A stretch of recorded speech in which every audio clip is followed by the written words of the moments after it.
I bet you noticed, right? Yeah. Huh? Huh? Sweet. It's beautiful. Not used yet. It's brand new. Top of the line.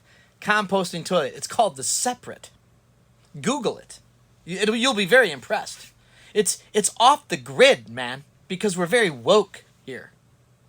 Anyways, tiny house is coming along. Retreat center. There'll be walls, okay, so nobody's doing their business out in the open. It's gonna be a little bathroom area, a little sliding door there, maybe a barn door on a rolly thing there, but it'll all be good.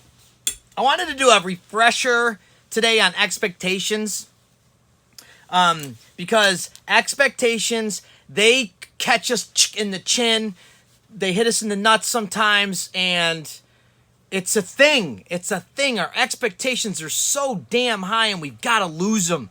We've got to learn to have flexibility and pliability and the ability to move off them, the ability to readjust them, the ability to hold consequence in them. Like, there's just a lot of things that we got to be able to do with expectations. But for the record, if you're holding expectations like a hard, cold piece of steel in whatever relationship you have,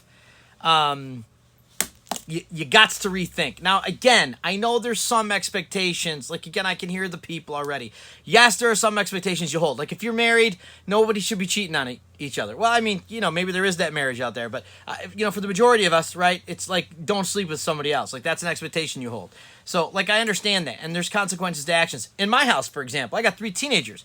We have an expectation that there's no violence, that there's no, crazy, disrespecting, hurtful language stuff. And when there is consequences, right? And we all come back to the table, but even then we learn our forgiveness, our mercy, and grace, because we're going to step beyond that construct, that ironclad expectation, and understand what the hell's really going on. So I want to hold expectations up against love, because this is where rubber hits the road, okay? Book in the Bible, 1 Corinthians. It's on the New Testament side. There's a 1 Corinthians. There's a 2 Corinthians. Written by a guy named Paul to the church of Corinth, or the community of Corinth. We'll get into, you can Google where and what Corinth was. But he writes this about love, and it is a great tool to run alongside your expectations. Because I'm telling you, we predicate our relationships based on a lot of things, and if those predicates aren't happening, we tend to be a little dickish and walk away and be unforgiving. And Paul's going to give us a real construct of what love is to be able to run alongside our expectations. And I love this kind of understanding. He says, this is what love is. This is what he's saying. And you heard this at the weddings, at the summer times, and in the spring. You've heard this. Love is patient. Love is kind. It does not envy. It does not boast. It is not proud. It is not angered. It is not easily angered. Apologize. It keeps no record of wrongs. I'm staring directly at you. Love does not delight in evil, but rejoices with the truth. Rejoices with the truth. I mean, it's just wonderful. It always protects, always trusts, always hopes, always perseveres. Love never fails. And there's, again, it's 1 Corinthians 13 if you want to get into it. I want you to take that verse.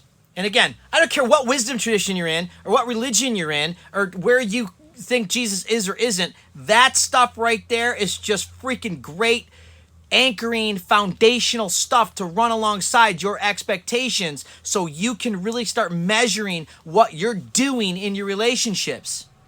And you want to know what you're doing in your relationships. If you're one of those people that's always having relationship strife, run that alongside your expectations, and then see how well your relationships start to flourish. Okay? If you're lonely and you don't seem to have a lot of relationships, run that alongside your expectations of what relationships should or shouldn't be. And I guarantee you some of the loneliness will dissipate.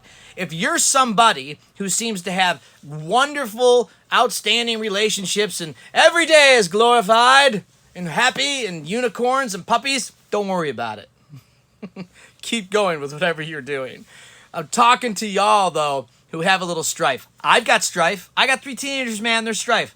I've been married 26 years. I got 26 years of business, 26 years of running this verse alongside my expectations. And for the record, you call my wife, my expectations can be pretty damn stupid, crazy, and out of this world, just not even right and correct and selfish and self-centered. All right, you get what I'm saying. That's a refresher course. 1 Corinthians 13, what is love? Run that alongside your expectations.